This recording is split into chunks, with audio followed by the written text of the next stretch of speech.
Yeah. Should we get on to the bit that we've been building up to, where we can all basically rant for something like half an hour? I'll just bridge the transition, because we're not going to go into the detail yet of what's happening in the real world with Minerva and Juno, who we haven't mentioned yet. But Desmond was in a coma at the end of Brotherhood for a reason which we'll get into when we talk about the whole thing. He comes out of the coma and they go to New England, and that's where the setting of Assassin's Creed 3 is. So we start the game, not how we all thought we were going to start it, but playing as Haytham. Haytham Kinley. He was... Well, I think he was the best character in Assassin's Creed 3, quite frankly. I think he's by far the most fascinating and the most realised compared to basically every other character in the game. I wouldn't call him a new Ezio in terms of how sort of interesting and so on, but I would have rather played the whole game as him than Connor. I would agree with you if they had made him a better character in the terms of what he could do. He was a nerfed assassin, and we'll get into that in a minute. But it was the whole... He couldn't do everything that an assassin could do. I mean, when you play as Connor, with the whole running through the trees and stuff like that, I get it's because he is half Mohawk, but it's... With Ezio, when you're climbing the buildings, you're feeling the flow of it, that you could make these jumps and all that. When Haytham is climbing the buildings, or even when you're climbing the theatre near the beginning, it felt held back, like he was this old guy who wasn't able to do as much as the other assassins. He definitely felt older. I think it's one thing we should probably link back to before we go too far into detail on this, is mentioned something earlier about basically sort of keeping details quiet. Yeah. And I think this is probably one of the few good things about Assassin's Creed 3 was how they managed to keep the fact that you start and play the game initially as Haytham and that he's a Templar completely quiet before launch. Disagree. Well, wait, quiet before launch. Yeah, sorry, my bad. Yeah, I thought you were going to say it was the whole him being a Templar was kept quiet. I sort of read that kind of sort of began to become suggested, and then it is kind of like a bit of a sort of twist moment, but I don't think it's quite as dramatic as they were hoping. But I'm quite impressed with how they kept it quiet before launch, though. It was like I started playing the game, it's like, this isn't Connor. What the hell's going on here? Yeah, that was good. So now we've covered the one good thing about the game. So as you're playing through, you're playing as Haytham for it's like 4 sequences, isn't it? You play for a fair bit of time. It's good. Too long. Good 2 or 3 hours. Things I more enjoyed playing as Haytham than Connor. I mean, really, because that was a lot tutorial. In a way, but it was slow. It was more the character for me than.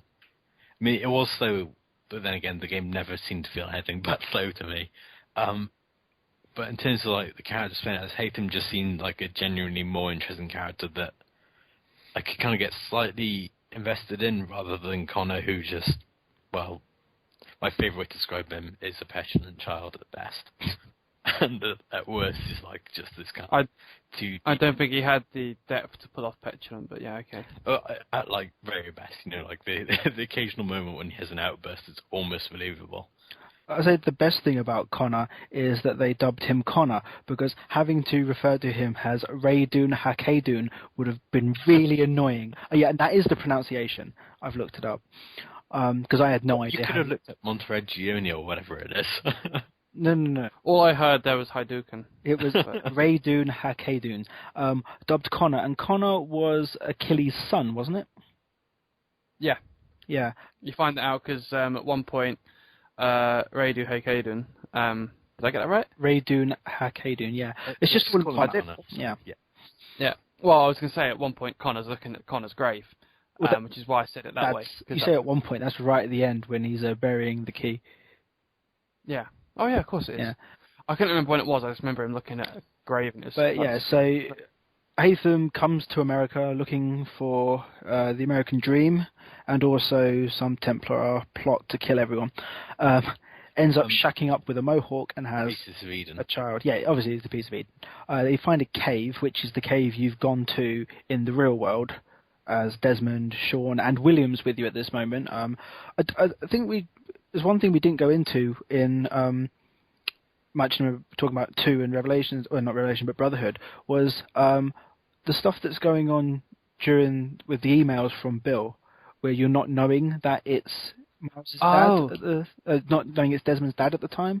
And Yeah. you're right when you said earlier, Dave, about how they should have brought him in much earlier. I mean, they brought him in with these random emails, but you don't know who he is at that point. You know he's sort of the leader of the assassins.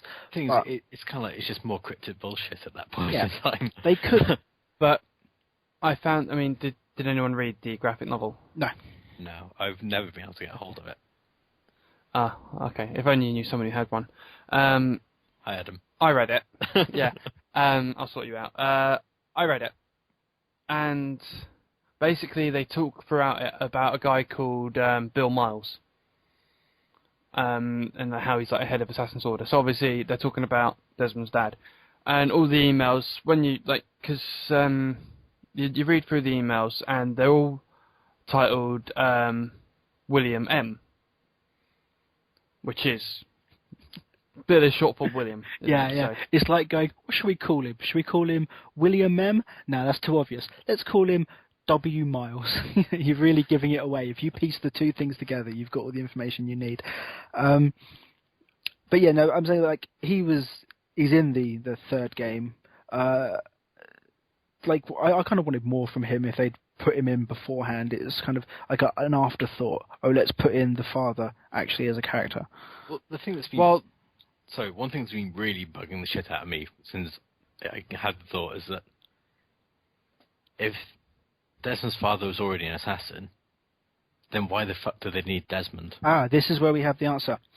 Who's to say that it is Desmond's dad's ancestor? Why couldn't it be his mother's ancestor? If it's his mother's ancestor, as in Ezio and Connor, then Desmond's father wouldn't be able to go into the Animus and do all the things. But the counterpoint to that would be in 3 when they're talking about Abstergo trying to develop technology to copy memories from DNA or whatever, and at some point they held Desmond's father. Yeah. They possibly copied the memories out of him then. He avoids the question. He does, yes. At one point, Desmond says to him, like, well, why can't you go in? Yeah. And his dad sort of avoids the question. He tells him, so petulant child, I think that's the exact line.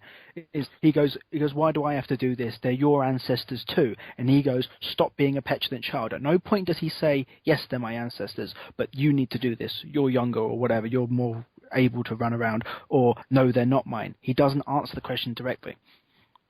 And it's interesting. I don't know. I mean, cop-outs. We're skipping a long way ahead here as well. But the news so far for the next one is that it'll be using Desmond's DNA.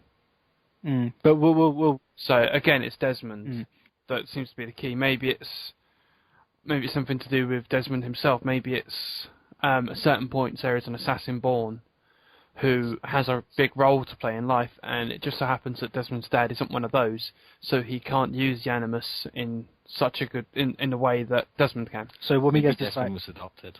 One born in every generation, it sounds like you're talking about the Slayer. It's kind of what I was basing it on, but yeah. But so, what do you think of the setting for this American Revolution? I can sum it up in one word if you like. The frontier we want to take differently to Boston and New York. I was just generally going to go for mayor. Okay, I hated the frontier, especially when it was snowing. Don't get me started on running through. That was so annoying. The boss, who groaned then? Him. I wasn't sure if it was me or him. It was, I felt like I was going to groan, but I heard it. I wasn't sure. Did I do that? You can groan as well if you like. I think you should. The main problem I had was as we said, when like number 2 or even in 1, you could do it. You could run from one side of the city to the other side of the city without touching the ground. Every rooftop was runnable, or you could climb every building. You couldn't do this, especially in New York. I found that there was a lot of big gaps between buildings. Yes. I'm sure that's how the setting is. You know, you're not going to have it to be exactly the same as it was. But it didn't feel like an Assassin's Creed game because I couldn't travel the city via rooftop. Exactly. That's just... I think you said you mentioned a word earlier which hits the nail on the head there, and that was flow. Yeah. This game didn't have the flow that earlier Assassin's Creed games had. Assassin's Creed was all about that flow and then the assassination at the end of it. And you kind of lost it with the buildings and the frontier, and it didn't... Flow and finesse were missing. Yeah, undoubtedly. It's like, it just didn't lend itself to the gameplay that we expect from Assassin's Creed. It's like, sure, they look quite good, but the frontier was just this big space in which almost nothing happens, and it's just basically there to annoy the shit out of us. And then the actual cities, they're just too far apart, and there's no good opportunities for free running. And when it gets to the point where it's quicker to just run along the ground, then that's kind of like one of the key core sort of gameplay mechanics that's just been neglected.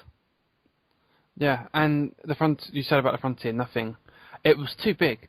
And going just to get to one area took me ages. You'd be given a horse. Every time you walked into the frontier, they'd give you a horse.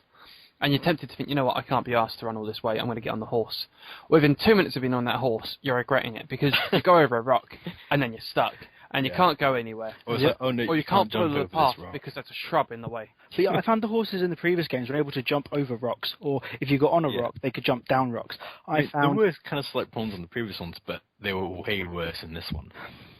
Yeah, I'd go away then for a second, but did you mention about doing viewpoints? We did earlier. Pointless. No, I meant in number 3. Were there many? There were loads. This is the point. But they were I did hardly any. I remember spending half an hour once trying to climb up a tree to do a viewpoint, and it was just like I couldn't get Connor to climb the fucking tree, so I gave up. I know exactly the type of tree you were on about, and the majority of trees. Near one of the cities, and it was just like, fucking hell. Okay, sorry. When I was saying about transversing the city via rooftop, and we couldn't do that, and that made it not feel like an Assassin's Creed game, the fact that I didn't want to do the viewpoints as the first thing I did in every city made me think this is an Assassin's Creed game. Yeah. Not only that, in Assassin's Creed 1 to 2.1, 2.2 rather, when you walked around, there was nothing on the map, unless you went up and did a viewpoint, and then you'd see everything on the map through the viewpoint. In Assassin's Creed 3, if you walked around, you unlocked the map anyway. And it's almost like they said, you know what, the viewpoints in this are pointless and shitty. No, but let's give them the map as they walk around. I do agree with that, though, because you would unlock the map as you walk around. You would remember where you were. That I'm okay with, as in the map being displayed, but the do the viewpoint and then you're like, here is a this thing, here's a this thing. That is okay with the viewpoints. But I found that didn't really work. I did some viewpoints and it didn't unlock things to find. Or sometimes the things were already there on the map anyway, and it was rather confusing. Speaking of things to find, by the time you get to the end of the game, there's so much shit on the map. It's true. That it's just like you're trying to complete the last few missions, and it's just like, which fucking marker am I looking for? Yeah. Because they give you a marker for everything. Yeah, it was just like, I just want to finish the fucking storylines, so I don't have to play this game anymore. At first, I was playing through and I'm like, oh, wow, awesome, there's a box there that I missed. They've given me a marker for it. Oh, wow, I missed a flag there. They've given me a marker for it. By the end, it was like, seriously, do I need all of these? Can I turn these markers off? Yeah, exactly. And, that was the other thing, like, that menu by the map, impossible to use. Oh, good, don't get me started. I just, like, so many times I tried to, like, turn stuff off, and it was just like, there was no method to it. It was just madness. My problem was I'm trying to navigate around the map with the left stick, and then it's flicking between the options. I'm like, what do you mean you've switched it now to the right stick? Yeah. Why would it now be on the right stick? Why can't I just go map, select, and then I move? Not both moving on the map and selecting this option are available at the same time. That's annoying. That was annoying, yeah. But speaking of the map quickly, you know how we're saying that the frontier was far too big and annoying? You're aware that you can fast travel across it, right? Yeah, that's what I did. Yeah, but sometimes there was stuff in the middle. Yeah. Yeah. But if you came out of the homestead and needed to go to Boston, you could just click on Boston and go to it. Yeah. So that was good. Yeah, but the fast travel was weird as well. I mean, I found it confused me at times. Like, you'd click on it, and you'd expect it to take you to Boston. So you're on one end of the frontier, and the other end is Boston. Oh my god! You click on it. Expect to take you to Boston. No, it takes you to the edge of the other end of the frontier and faces you towards where you just came from. The amount of times I did the fast travel and then ran off and went, why the hell is the marker behind me? Yeah, I did that so many times. It's just like, it was atrocious. free running. Another point I want to make about that. Free running in trees was bollocks. It was so linear. It really was. And it was like it felt absolutely completely unrewarding, and a lot of the time it actually felt like it was easier to trudge through the bloody snow under. Sometimes it was quicker to go by foot than to avoid these trees. I hated those fucking wolf attacks. Okay, that really wound me up. I got used to those. Those quick time events, it was the first 2 or 3 messed me up. But after that, I got very used to them. I am yet to have been attacked by a bear. I've played that game completely, and I haven't met a bear yet. I got lynched. I got attacked by one bear. I had the 2 wolves at the beginning, then randomly by a bear, and no other time. Oh, I've been attacked. Each time I got destroyed. Have you had any quick time events by any elks or mooses yet? Yeah, them things are annoying. They have elk as well. There are some really big elks, or it might just be a moose, but they attack you. There's quick time events with those. I've had loads of those. No bears. I had literally all I had was that one bear. I had 2 bears that were quite close together, and God knows how many wolf ones. It just really annoyed me because it's like I'm trying to get somewhere. I'm already pissed off because I have to move so slowly through the fucking snow, and then now I've got to mash buttons on the pad so I don't die. But there's the problem. Mashing the buttons doesn't work. If you I know you're not supposed to mash, but you get what I mean. It's like, quickly press this button. It's just like, really, I just want to get to where I'm trying to get to. What I mean, you're not rewarded for that. With the QuickTime events, you've got to press the 2 buttons. If you mash that button, it discounts it. You have to press it the once. You've got to go X, then Y. Literal mashing. No, but some people do. To get round QuickTime events, you mash the button. But doing that isn't rewarding. It doesn't work. I meant more like it works the same way as combat, but it was just kind of like, let's talk about combat. Well, no, before we do, effectively, those quick time events are the same as the combat, and it seems kind of stupid to have those. Basically, it's combat that's holding your hand, because the button presses are the same as if you were fighting against a person, except when you're fighting against a person, you don't get the button presses coming up, and that's sort of stupid. Why would you have that? Why would you even put in a quick time event for something that you're doing naturally throughout the game anyway? Yeah, and that also it was just shockingly bad combat in general. Yeah, the combat was... it's like they took everything that they had good in combat in the previous games and said, fuck this, let's start again. Yeah, I didn't enjoy it at all. I found myself... You had enemies and whatever that you couldn't block. There was no way around them. The grenadiers. Oh god, yeah. They just seemed impossible. And I found myself running away most of the time, hoping to escape them, which I've never done. Yeah, I had exactly the same. It's like I spent way more time running away in 3 than any other game. I mean, it probably would have been quicker for me to go through the combat than to run away, but I didn't want to do the combat. It was just like, it's so tedious and unenjoyable to do the combat in it that it's like, it feels better to run away. I mean, maybe that's kind of supposed to be a reflection on Connor being, well, a noob assassin, but I don't know. It didn't translate into good gameplay. I'm wondering if it was any better with swords, or obviously I didn't find out there was swords until after I'd finished playing the game. I did better with swords than I did with the tomahawk, but that might be because I like swords and I didn't like the tomahawk. I don't know whether it was actually better, or was I just seeing it as better. I didn't like the tomahawk, and I didn't even know there were shops. So, but no, that's my point. I'm saying that I'm the only one who can give you an opinion on swords because I was the only one who used it, but I don't know whether it's because I have a biased opinion on them or not. Do you know what pissed me off a lot? No. The bow. I love bows. The new Tomb Raider has a bow. I was happy. I was so happy to get to play that because it's got a bow. In Skyrim, all I used was a bow. I love bows. It's like I'm tempted. I was really, really hoping for bows all the way through from Assassin's Creed 2 onwards. When they started bringing out the guards with bows, I was like, when are we going to get a bow? And then we didn't. And then Connor got a bow, and I was like, yes, Connor's got a bow. Right, he's got no arrows. Went and bought some arrows. Cutscene. All my arrows were gone. Couldn't find another place to buy arrows. Never got to use the bow. I think the only time I ever used the bow was in that hunting bit when you're moving around in the forest. Yeah, I think that's probably the only time as well. And I was like, I like this. Assassinating rabbits and things. I used the bow a couple of times, but what I found with it, and it's the same problem I had with guns on it, which is why I don't really ever use guns. Or I mean, throughout all of the games, the only projectile weapon I ever used was the crossbow, because the crossbow was amazing. Or the throwing knives, because I love with the crossbow and the throwing knives, you would lock onto the player, you'd lock onto the enemy that you're attacking, and then he would just throw it. I found with 3, locking onto people was a lot harder than on the previous games. Mostly because they got rid of the hole, press that button, hold in the left trigger to lock on. I liked that. I found myself in number 3 playing that way, holding the trigger at the beginning, still defending and countering and all of this stuff, even though I didn't need to hold the button at all. You didn't have to hold it in previous ones. You did, to lock on. It enters you into combat. You press it. It's like if you look at someone, you press it in and release it, it locks onto them until you press it again to unlock. You didn't have to hold it. I thought it was holding to get into combat. No.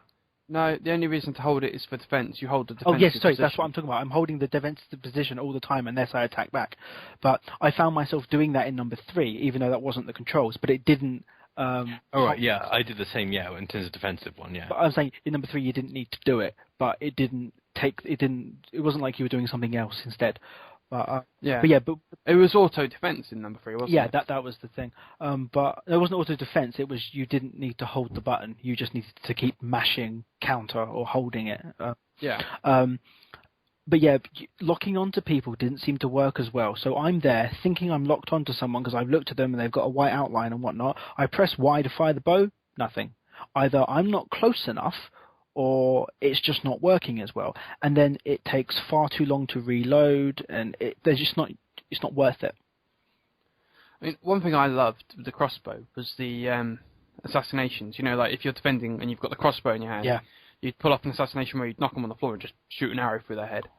And that was awesome. I was hoping there'd be something like that with the bow, but because I'd never had any arrows, I didn't get to experiment and find out. I used the bow a couple of times. No, nothing. There isn't. Really? So they put that in, and they still didn't put a good assassination in? It may have been. Another way. It may have been, but I never used the bow as the final kill. You'd only ever get that in the final kill, so...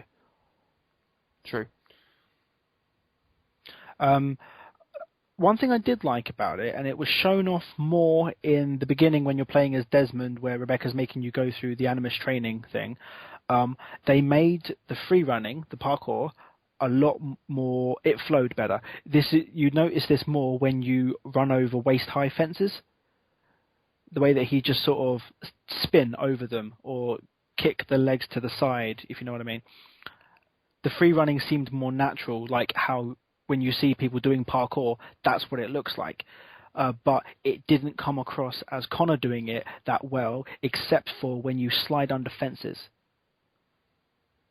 Yeah, free running on the ground might have improved a little bit, but that's not really where you want it to improve in an Assassin's Creed game. Yeah, no, I know, but I'm saying it was one part of it that they had developed on. It looked good when you were jumping over waist-high fences, or if you were to change direction really quickly on the ground, the leans, they were believable. It's how you would do parkour. But that's a very minute aspect, and that's not what we wanted. Why can't we run across the whole city just on roofs? I'm going to keep bringing it up. You sound really upset about it. Saying this, in number 4, we're not even going to have cities a lot of the time. Speaking of running and free running, and we have to go on to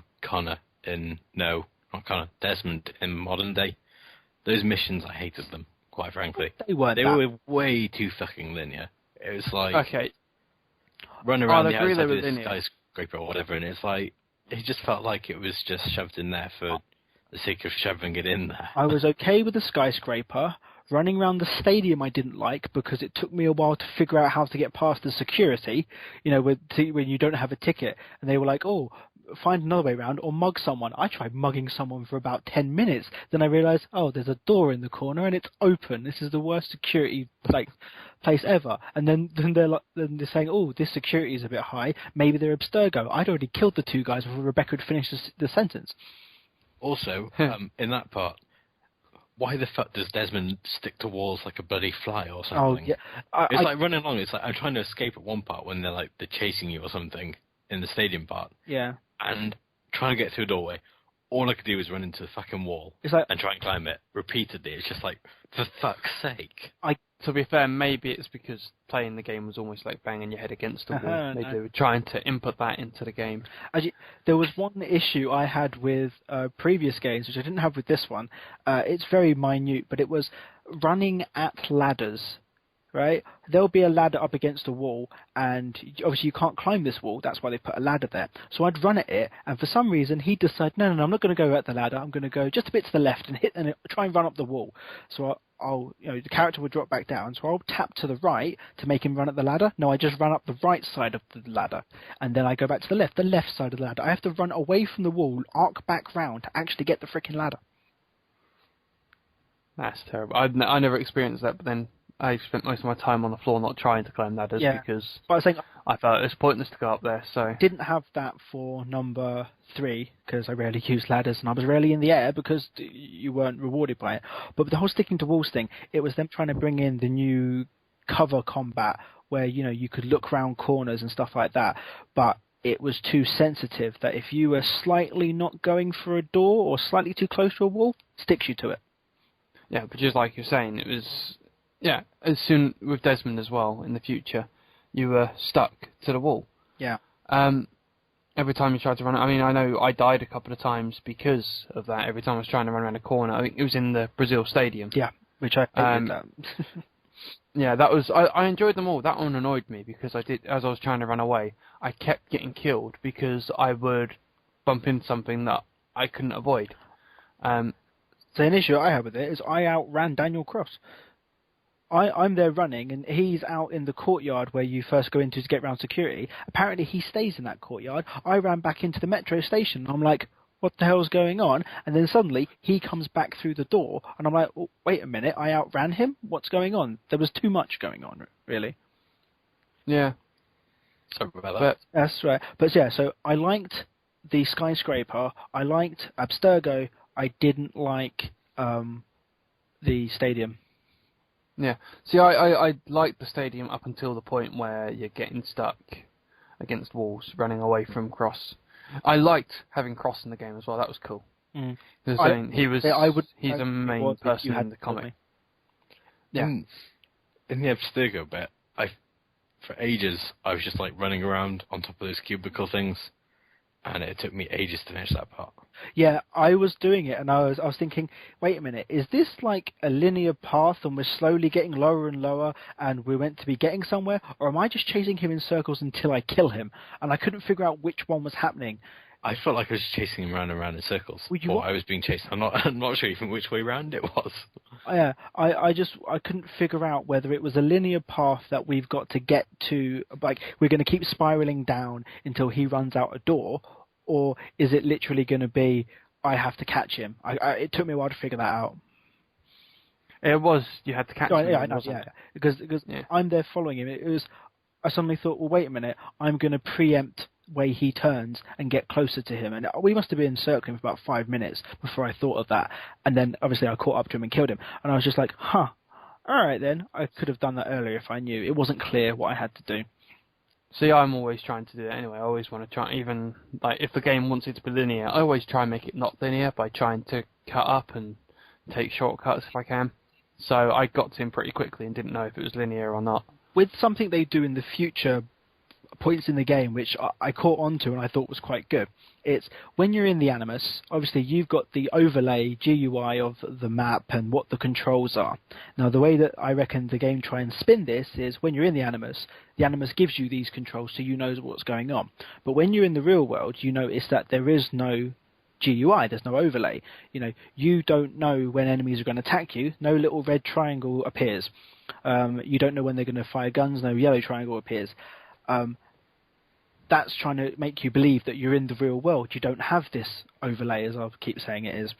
The one that made me laugh about it was the whole Rebecca deploying the little quad rotor to follow you around as a camera, and the fact that when you're getting hurt, the signal gets lost. I thought that was brilliant. Yeah, I thought that was done brilliant as well. It was hilarious and sort of a crappy cop-out. Oh, the signals get lost. That's how I know my health is going down. But it was a great way to immerse you into the game, to make you feel like you're there, and then when you're in the Animus, you're in a computer program and you are doing this. But the whole Desmond thing is you, which is something they've done They're going to do a lot better with number 4, but we'll get to that. That was quite good, but that kind of reminded me of a bit when we were talking before I got disconnected about Abstergo and so on. And there was one bit I got caught in a bug in the game, and you know when you're in sort of the corridors and there's all the Abstergo guards or whatever it is? Yeah. That part, I was going through that. There's one guard left, trapped behind, or I think it's between 2 doors that were locked shut. So I had to kill him to progress in the game, and the doors were stuck shut. And it's like, I had to basically go back to a save and redo all up to that bit again from like the previous save point to actually progress past it in the game. And this happened like 2 or 3 times. I only had one sort of glitch like that. I remember when you were telling me about the game you had all these problems in it and all these glitches, and then Adam, when you did the video for the checking it out, you showed the glitch of the spawning. I had no glitches the whole way through, except one. I had one that wasn't really a glitch, but it was quite funny, and it's also going to segue us onto something that I can't believe we haven't talked about: boat sims. Come on, when you're got to use the French fleet to help you attack New York, where you have to ram your ship, the Aquila, into the man of war. Remember this bit? Yeah, right? I remember it. You board the ship, you've got to kill all of the pirates and kill the captain. Now, one of the great things that you've been able to do along this is you can kick people overboard. Or when you're in the Abstergo building, on the catwalk, you can kick people over the edge of the balcony. That was pretty cool. There was a certain enemy that I didn't kick over the edge. He fell. He walked off the edge of the boat, which was hilarious, right? I was there laughing at him, going, that's brilliant. He just walked off the edge. One less enemy for me to kill. Then I noticed on the mini-map, there's a red dot floating, moving further and further away from me on the ship. It hasn't counted him as being killed because I didn't kick him overboard. It counts the AI as still being alive because he walked off. So I've killed everyone on the ship except for the captain. It's just me and the captain, and there's this red dot still there. And I was like, I hope it doesn't want me to kill everyone. Otherwise, that's not going to happen. But then I went and killed the captain, and it allowed me to continue. But I was just like, that's pretty funny that because the game doesn't register it as me killing him, it doesn't class him as dead. Can we talk about bugs? Funny, but yeah, go for bugs. That was the only real bug I had. So many times I saw NPCs just spawn in front of me, and it just kind of like ruined the illusion for me completely. That it was tenuous anyway, but it just kind of like, it really annoyed me. It's just like I'm walking on and suddenly people spawn in. It's like, that's just ridiculous. The worst one was just did some travel, and I was on like the edge of the frontier, and 3 people on horses appeared, and they just kind of like ran past, then one sort of ran back a bit, and then, rode back a bit, and then rode back off again. It was just like, they appeared out of nowhere, kind of glitched a bit, and then just rode off, and it's just like, what? Actually, that reminds me of a bug that I did have. I was following 3 people on horses, and I was meant to chase them down.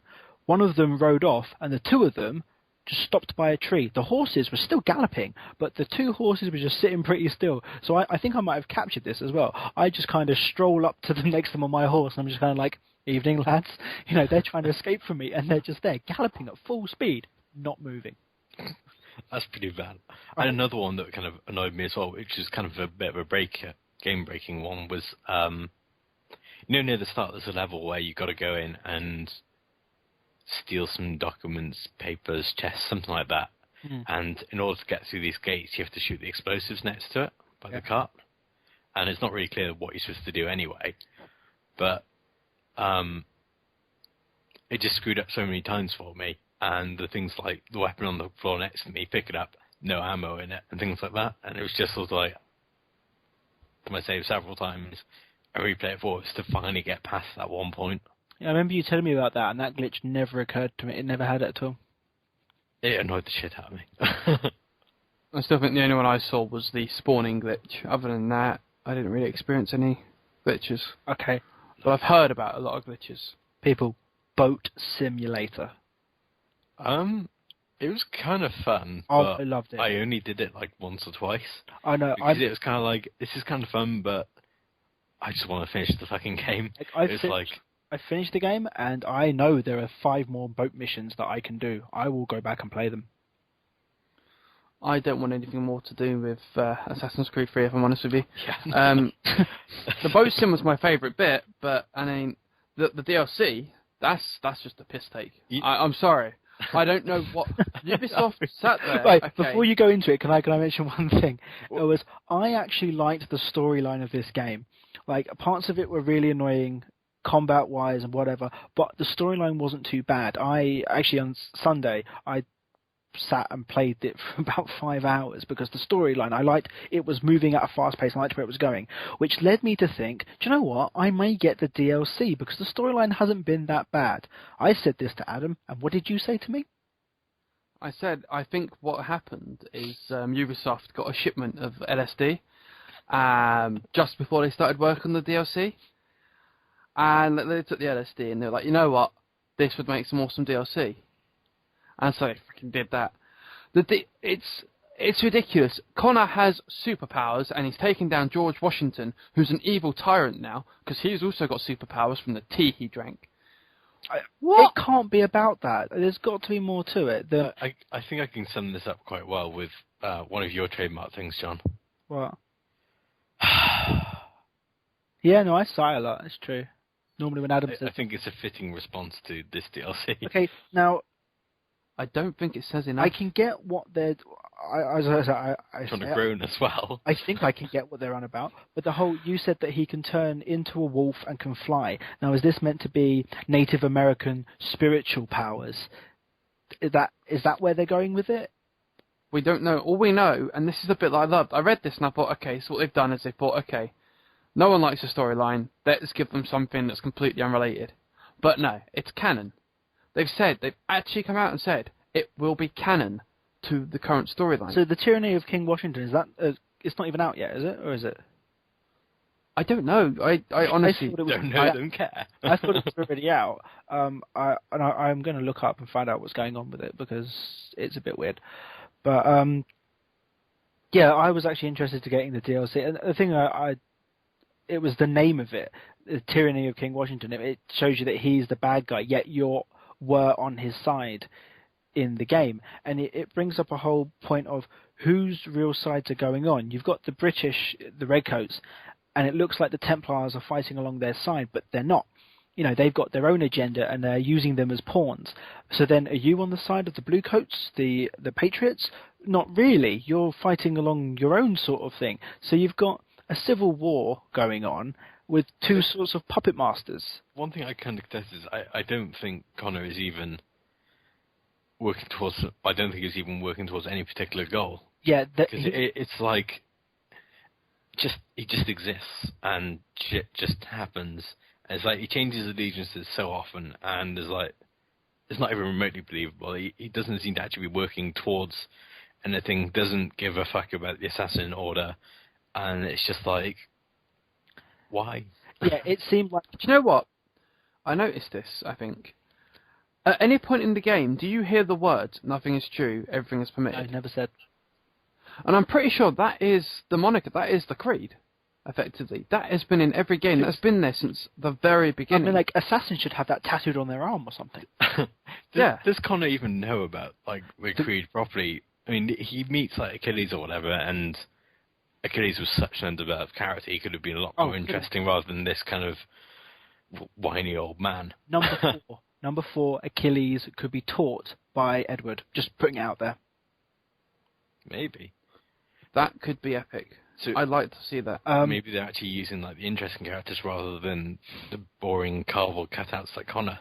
It's like, it seemed that Connor was doing what he wanted to do. He was trying to get revenge on his village while dressed as an assassin. Pretty much. There's a point. And doing a bad job of it. Yeah, there's a point in it. Actually, that same mission where I said about the man of war, you crashing into the man of war. You're talking to the admiral of the French fleet, and he's saying, "Lafayette promised me a warrior. You are a boy in a costume." That's what he was. He's a boy trying to get revenge on his mum being killed, while in the costume of an assassin. Yeah. Also, what is up with that? Suddenly he's a pirate? Pirate. whatever. Captain. He's the captain. Yeah, no, I didn't get yeah. that. Why did the guy give him the ship? The Achilles is his ship. Why would he give it to Connor? It doesn't make any sense. I don't know. Also, I don't get. I'm pretty sure that guy who ran the ship. I haven't looked it up, so I'm not sure. I'm pretty sure he's voiced by the guy who's Mr. Gibbs from Pirates of the Caribbean, because he had the same accent. He looked a bit like Yeah, him. that's the other thing. He looked like him. Which I kept referring to him as the character who says Jack every now and again. But yeah, but if they did have him voice him, he played that very well. But I liked him. He was a nice character. I didn't see much of him. Well, I suppose I've done quite a few of the actual boat missions because I liked the boat sim part. Like, I like where you've got the 3 speeds, if you can call not moving a speed.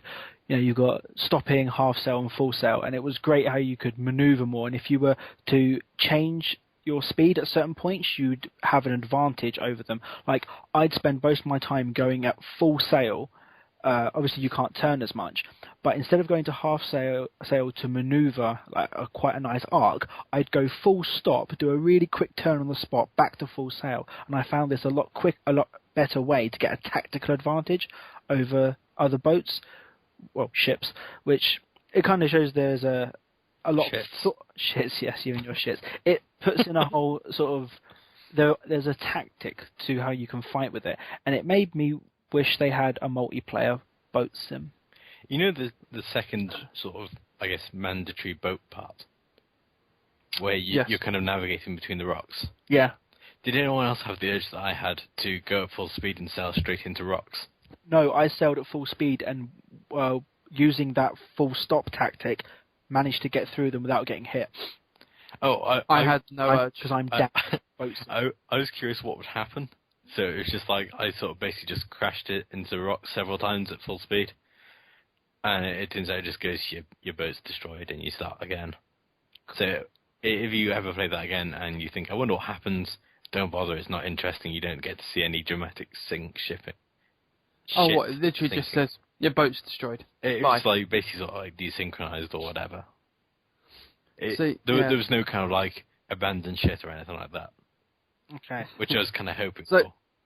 Basically, our verdict on Assassin's Creed 3 is it was a brilliant game, yeah? Yeah. Is that what we're saying? Should we move on to the... I want to just like sum it up with a couple of words. You're just going to sigh again, aren't you? No, words, not sounds. Right. A steaming pile of wank. Did anyone else notice that Achilles had a bad foot? Just putting it out. No, there's a point where when it introduces... What's that got to do with the steaming pile of wank? No, it was a good... It was a part of the steaming pile of wank. Oh, okay. Shall we move on to the first civilization? There was one other thing, but I've completely forgotten it. But we'll come back to you. So, in the first game, the first civ, all we really have is nothing.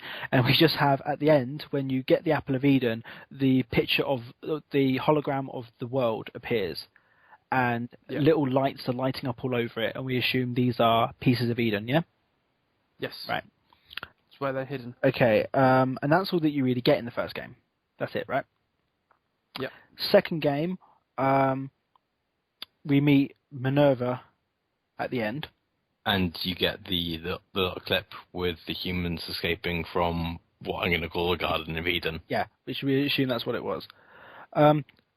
It was a bit during the end of 3 when Minerva's talking that gave me an idea. You know, she's talking about the shield. Yeah, and she's going to protect the Earth from whatever. Yeah. When they were making the shield smaller and smaller, obviously they could do personal shields. But you're not going to make like an Avengers reference here, are you? No, I really wasn't. They're making the shield half the size, a tenth the size, and they go, maybe just a city. Part of me was thinking, is that what Eden was? Did they make a shield around the city? And then they threw that idea out of it, and they didn't do any of this at all. But I was thinking... you have a really good point there, because I kind of vaguely remember from that clip with them sort of escaping, I'm sure there's like something kind of like over the area. There was, yeah. Yeah, it made me think that is that what Eden was?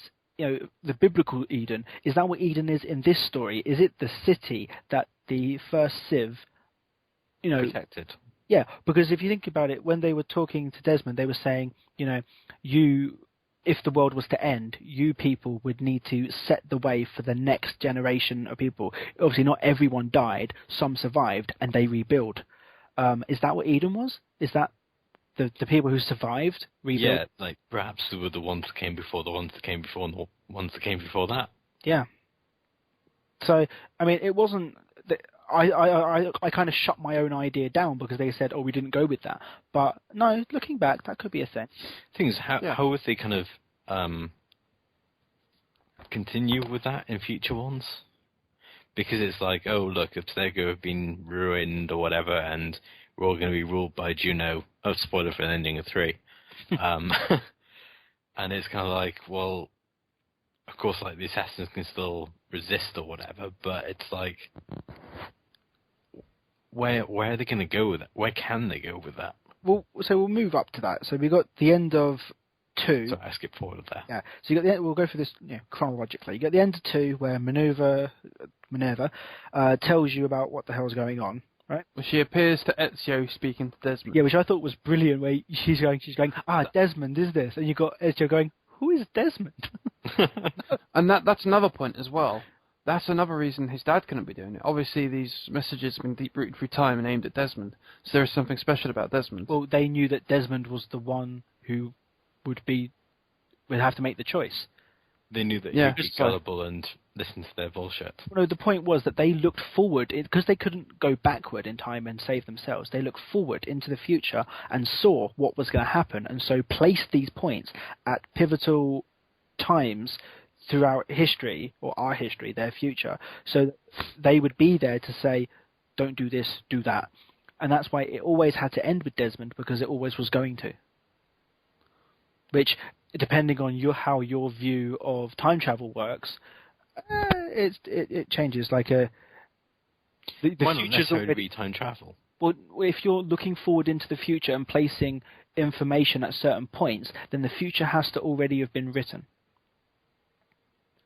Or they saw that there was going to be a person born who would be able to see his ancestors' memories, and that person was Desmond. Maybe they if that's all they saw. Time.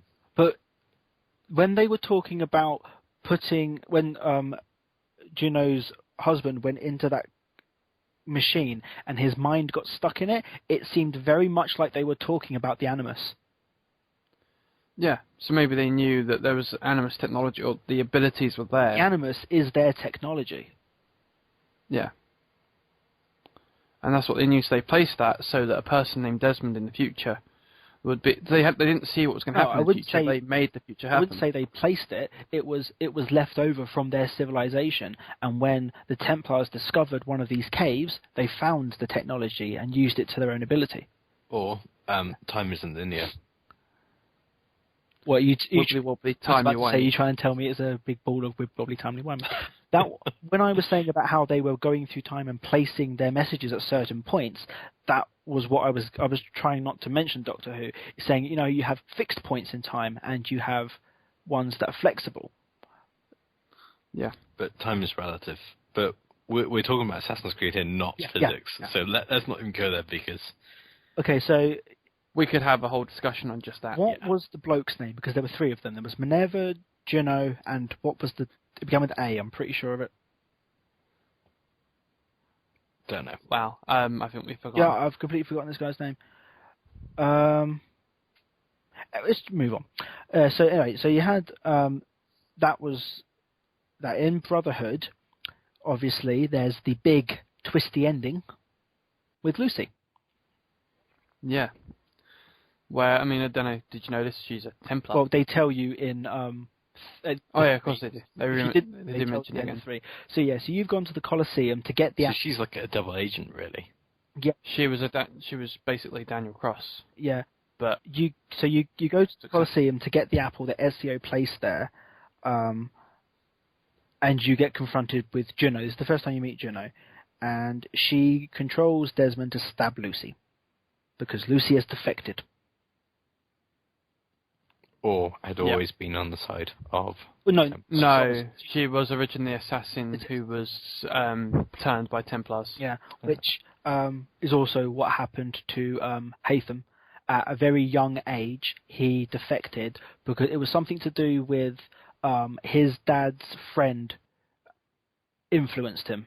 So I'm pretty sure that's what, because Sean was reading into it, and Sean said that there was an influence, a close influence, when Haytham was young that made him defect. Now, we're talking about very young, and he got his assassin blades, the hidden blades, by killing an assassin and taking them. Okay. Lucy, what happened Aphrodite with was the other one. Yes. Sorry. Really? Well I done. thought it was a bloke. Aphrodite is a girl's name. Google. It is a girl. Nope. Well done. Aphrodite I believe isn't. Google. Is it? Oh shit, it is. Yeah. Yeah. Venus. It is a girl's name. Yeah. Anyway. Yeah, sorry. What was I saying? I've completely forgotten what I was saying. Oh, Lucy, yeah. What happened with her is she was an assassin who was sent to infiltrate the Templars to get Desmond out. Because they knew that, or to get people out that were captured. Subject 16. That's it, yes. She was sent in to look after Subject 16 and get him out. But the Templars quickly discovered her, and then brainwashed her, turned her to a Templar, and made her a double agent, basically. Or triple agent, is it? Triple agent, double bluff. It wasn't clear enough about her being a Templar, though. I feel like that it should have been made more clear to the player. I think only it was figured it out later when day. rewatching. I rewatched the ending when you killed her, and I think there was something in there that explained it. I think It's the way where she speaks. they may have the way left Juno clues, speaks. but it wasn't as in your face, which is quite good. This is a game where you have to actively look for extra things, like with the whole coming out of the Animus in Brotherhood and reading the emails, or looking at the footprints on the floor. Which is With something Lucy's. they didn't do very well in 3. No, there were points in 3. It's every time you were kicked out of the Animus, go and talk to everyone, especially Sean. Sean had the best dialogue. Rebecca, you can leave her alone. I was going to say especially Rebecca, because she says the same thing every single fucking time. Sean said some brilliant things. Also, he was my favourite one to talk to throughout the whole series. Yeah, Sean was great. It's Danny Wallace, isn't it? Yeah. Yeah, I think his best line was in Brotherhood. Was it Brotherhood? I don't know. I'm not sure. It's one where Hello, Desmond. Go away. Yes, yeah. Or, no, that's not the one. It's Rebecca's talking to him, and Rebecca says England's part of Europe, or he says England's part of Europe, and he turns around and says no, England's not part of Europe. Europe is tolerated by England like someone tolerates herpes. No. And I thought that was brilliant. I was like, yeah. One of the other ones I like. Okay, I love you. It's along the same lines where he's like, "Hello, Desmond, go away." He also goes, "Desmond, I said I'm busy. What part of that did you not understand? Was it the I part? Because the I part refers to me, that I have something that I want to say. And the busy is that I'm busy doing things and I can't deal with you. Desmond, I'm busy, just go away." And I was just like, whoa, that's brilliant. There's got to be a YouTube video of just his There is. dialogue. If not, we need to. He was just, I love how sort of like, I don't know, not bitter, but he's just awesome. It's like, He doesn't give a shit. There's like another one here that, thank you Google. I also provide tactical support for other assassins. You know, Desmond, the ones who are out there actually doing stuff, risking their lives. Little things like that. He was brilliant. So in number 3, there was a great bit we're talking to him. It's just after. Actually, it's just before you go back in for the last time. He goes, "Did you know there are machines down here that create mana?" And then Rebecca goes, "Well, do you mean like wizard's mana or biblical mana?" And he's like, "Of course I mean biblical mana, you stupid twit." I think he was like definitely the best modern day character, and I liked how he got expanded a lot in the 3rd one. Oh yeah, because that was like you learn so much more about why he's there, really, and sort of like what his background is. You know that he's significantly different from the rest of the assassins, really. Yeah, and it's sort of like he's doing it because not just because he was sort of born into the order or whatever, but because he believes it's the right thing to do. Yeah, it's also like got to stick to your principles. It's brilliant to hear Like Connor. Wait, no. Connor didn't stick to no principles. Connor didn't even know what the word principles was.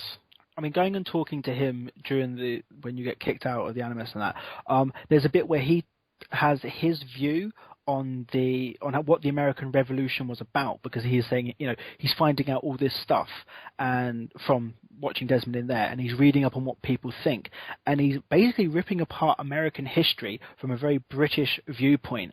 And I liked that the game did that. That sure, it's a lot of Americans worked on the game, but they were able to look at it and think, we put a lot of Canadians. Yeah, it's mostly French Canadians that worked on the game. Okay. Yeah. Well, that explains exactly why they're looking at it, and they're talking about the Revolutionary War being a lot of the way that people look back at it and they say, oh, the forefathers meant this when they were doing it, when they probably didn't mean anything like that. And a lot of politics today is people looking back at other people's actions and trying to put links to it with what they actually meant and what we're trying to do now, when really you have no idea what the forefathers actually meant. Yeah, that I think was one of the few sort of good bits in the game, and the fact that it gave a more balanced view of it, apart from sticking Connor in anywhere it could, like a nymphomaniac or whatever. But it was kind of I think it did quite a good job in terms of actually. I've forgotten what my point was. My train of thoughts derailed. There's a great little bit here. Sean's password for his email account is GuyFawkes23. Nice. Oh, sorry. Yeah. I remember what I was trying to say, which is always good. What, from earlier? From a minute ago. All right. Not from earlier. That's long gone into before I forget. Anyway, I liked how they gave sort of a more balanced, perhaps critical view, because it's sort of a lot of the American history seems to be. I kind of had the expectation that the game would be the whole America fuck yeah thing, whereas it was kind of more it's not so black and white. So it did to an extent give it sort of the Assassin's Creed treatment in that it's kind of this isn't all black and white. Yeah, it gave you the nothing is true treatment, but without the words. I've actually found the quote part about where he's talking about the war.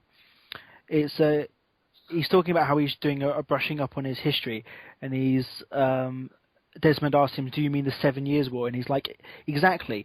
It seems the Crown overspent in its attempts to keep the French out and wound up with a great deal of debt. Believing that the colonists should bear the shoulder of burden, new taxes were created, and it was a reasonable request even if Parliament was rather undiplomatic about it. And then he starts complaining about tax, and he's like, what? They didn't put up with any of it. Did you not notice George Washington with Ed Braddock? He was right in the middle of it. So, as I say, so here you have the Crown spending who knows how much money to secure a place for the colonists to thrive in. When they ask for a little bit of help, it doesn't come. They're like, right, look at things this way. King George and the colonists, and I love that they refer to him as King George. So they all go out to dinner, and then when the bill comes, George asks them if they can pay their fair share. Fair enough, but keep in mind that his family has been taking them out for dinner for decades, but now the colonists insist that they have their own glass of water and side salad, that they shouldn't pay for everything. Never mind that the table is half-eaten with food and empty bottles of wine, and when the king points out, what do the colonists do? Oh, they flip the table over and storm out of the restaurant, rudely intending not to pay their thing later and burn the whole place down. It's a great way to refer to how the Revolutionary War was started. I like that analogy. That's cool. That's my favourite type of analogy, where it just goes completely over the top, and it's amazing. Very much. See, the writers didn't do all bad in Assassin's Creed 3. There were some gems. Well, they managed to write Sean Hastings well. Yeah. I mean, that's the second compliment we've given the game. Well, we give him to Sean. Danny Wallace is great in most of the things he do. He's very much the same humour as Steve Merchant. I feel like Steve Merchant could have played this character exactly the same, and it wouldn't be. They sound exactly the same. A lot of people do get Steve Merchant and Danny Wallace confused. I've spoken to people about Assassin's Creed, and they've gone, "Yeah, it's the guy who plays Wheatley." It's not, but I can understand how you'd get them confused.